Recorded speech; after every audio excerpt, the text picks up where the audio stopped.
Amin'izao andro ny valomarsa 2020 izao andro fankalazana ny zony vehivavy dia mamela ao amin'ny anareo antotanisa vitsivitsy izay noraisiko avy amin'ny Instat 2020. 20 isanjato ny loham-pianakaviana malagasy no vehivavy.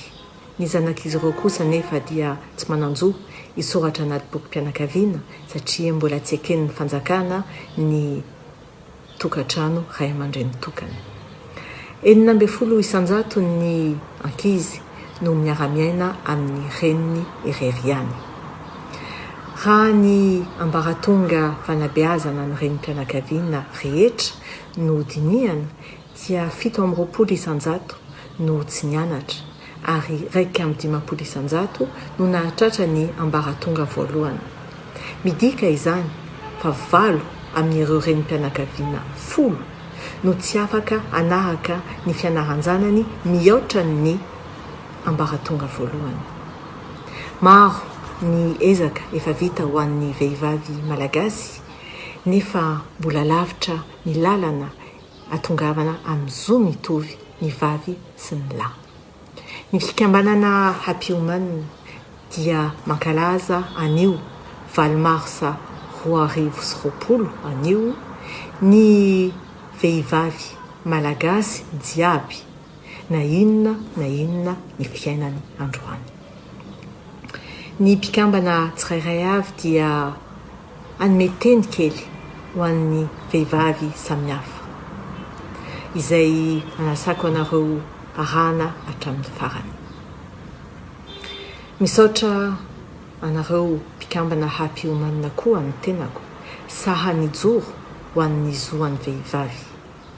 Ny lohatenin'ny andro iraisam-pirenena androany moa dia mitsangana ho an'ny zoan'ny vehivavy izay nataonareo.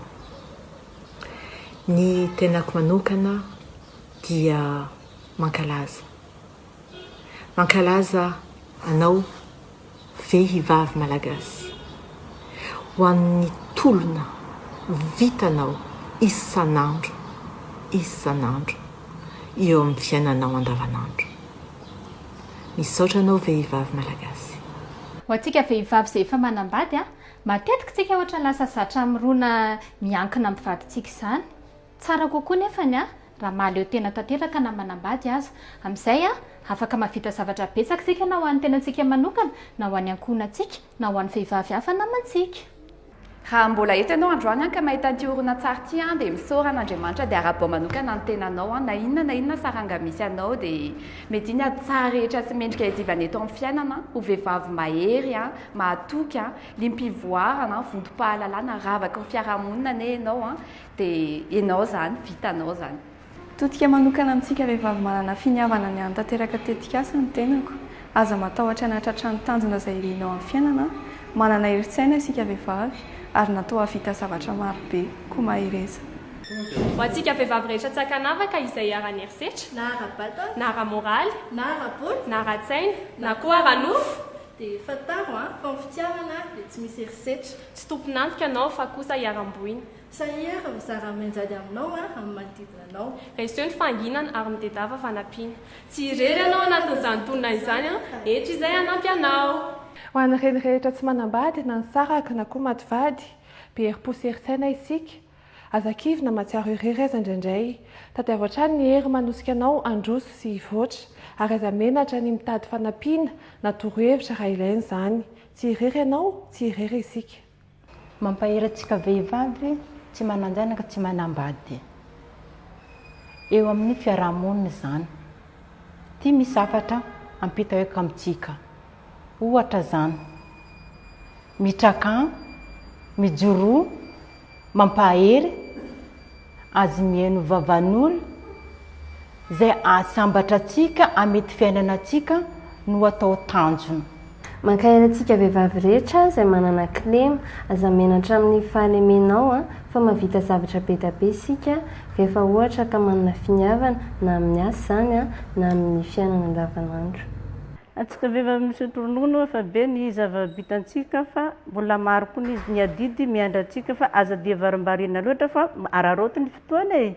Nous les femmes jeunes, âgées, mariés ou maman, n'ayons pas peur de reprendre nos études car nous sommes la force de ce pays. Maman s'occupe de papa, de la maison et du boulot et de tout le reste. Mais qui s'occupe de maman?